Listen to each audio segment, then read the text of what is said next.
Saudara, kita berjumpa lagi dalam program Kuasa Kebenaran Channel. Saudaraku yang saya kasih dalam kasih Kristus, pada saat ini kita akan membahas dua pertanyaan yang dinyatakan atau ditanyakan pada minggu lalu, yaitu yang pertama adalah apakah percik itu perintah Allah atau bukan?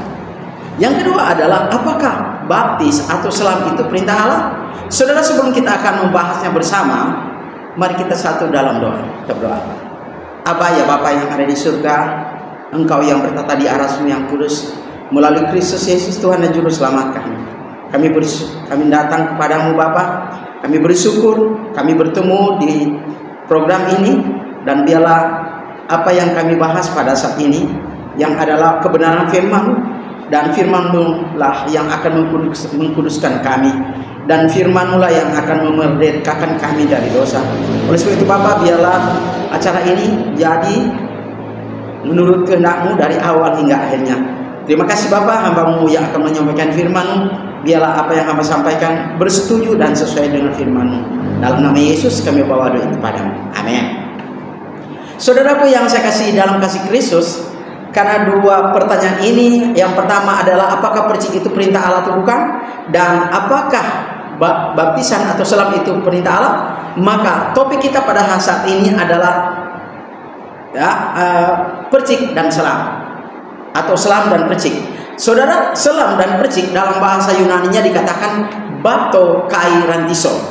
Saudaraku yang saya kasih dalam kasih Kristus, mari kita membaca firman Tuhan yang terdapat dalam 2 Timotius 3, saudara, ayat 16 dan 17. Saudara, dalam terjemahan lama dikatakan begini, saudara, 2 Timotius 3 ayat ke-16 dan 17. Adapun tiap-tiap kitab yang diwahyukan Allah berfaedah bagi pelajaran dan bagi hal menyatakan yang salah, bagi hal membaiki yang rusak, dan bagi hal mengajarkan jalan yang benar. Ayat 17, supaya hamba Allah itu sempurna, terlengkap bagi segala perbuatan yang baik. Saudaraku yang saya kasih dalam kasih Kristus, mari kita bahas bersama. Saudara, kata selam dalam bahasa Yunani-nya adalah bapto. Ya, bapto adalah tudip dalam arti Inggrisnya. Tudip artinya dalam bahasa Indonesia adalah masuk ke dalam kedalaman air. Saudara, kenapa itu masuk ke dalam kedalaman air? Karena baptisan itu adalah selam yang butuh banyak air dan dalam. Nah, bagaimana kita tahu bahwa butuh banyak air dan dalam? Itu dijelaskan dalam Yohanes 3 ayat ke-23.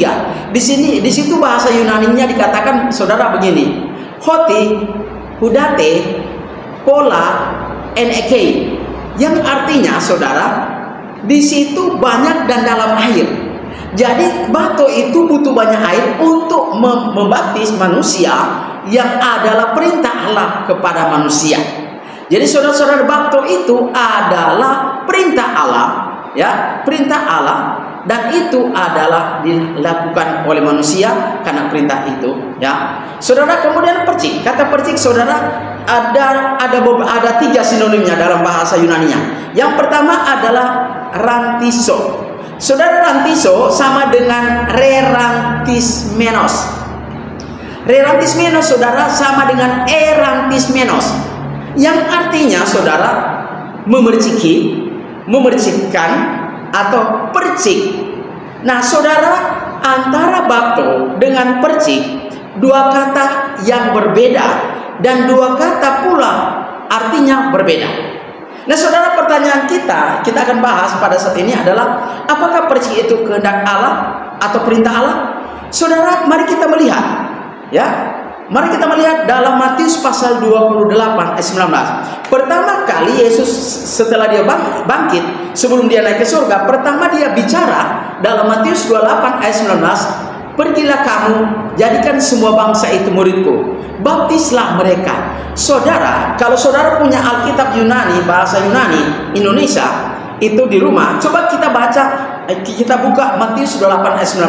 Itu dikatakan bahasa Yunaninya adalah baptisontes. Kemudian Markus 16 ayat 16 adalah baptistes.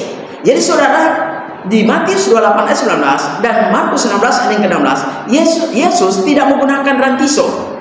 Pertanyaannya adalah apakah percik itu adalah perintah Allah?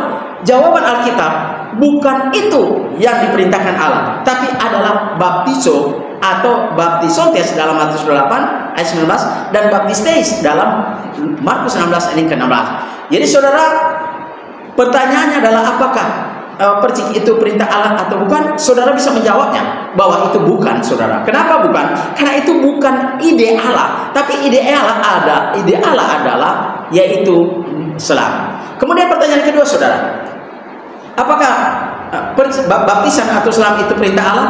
Saudara, jawaban Alkitab menurut Matius 28 ayat 19 dan Markus 16 ayat 16 dan Kisah Rasul pasal 2 ayat 38 itu dikatakan baptisteto.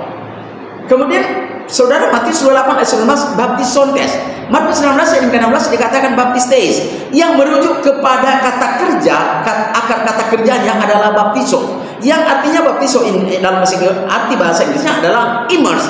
Immerse artinya dicelupkan atau ditenggelamkan ke dalam air. Nah saudara, apakah baptisan atau selam perintah Allah? Jawabannya ya. Oleh sebab itu saudara, kalau kita mau menjadi seorang Kristen, sekarang kita akan bertanya kepada Alkitab.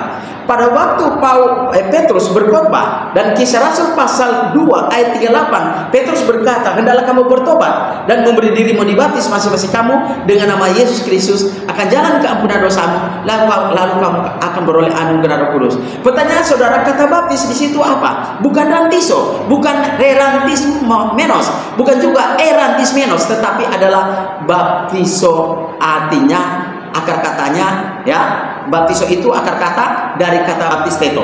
Nah saudara, semoga pelajaran ini membawa berkat bagi kita, bahwa mari kita kembali ke Alkitab. Semua pertanyaan yang manusia lontarkan sekarang yang tidak relevan dengan Alkitab menyatakan itu adalah salah dan harus diperbaiki menurut pembacaan firman Tuhan kita tadi 2 Timotius 3 16 dan 17. Supaya apa? Ayat 17 dalam 2 Timotius 3, supaya hamba Allah itu sempurna, terlengkap bagi segala perbuatan yang baik.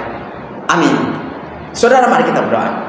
Bapa kami di surga, terima kasih kami telah mendengar sabda firman-Mu, mengajarkan kepada kami bahwa komitmen manusia harus mentaati kebenaran-Mu, yaitu melaksanakan perintah agung-Mu, yaitu masuk dalam air, karena itu adalah yang merupakan perintah Bapa kepada kami. Terima kasih Bapa di surga, biarlah pelajaran ini dapat kami praktekkan dalam kehidupan kami dan kami ajarkan kepada semua orang. Dalam nama Yesus kami membawa doa itu padamu. Amin. Saudara, jika Anda memiliki pertanyaan, hubungi nomor saya di 0853 40 42 98 73. Sekali lagi, hubungi di nomor saya 0853 40 42 98 73. Tuhan memberkati.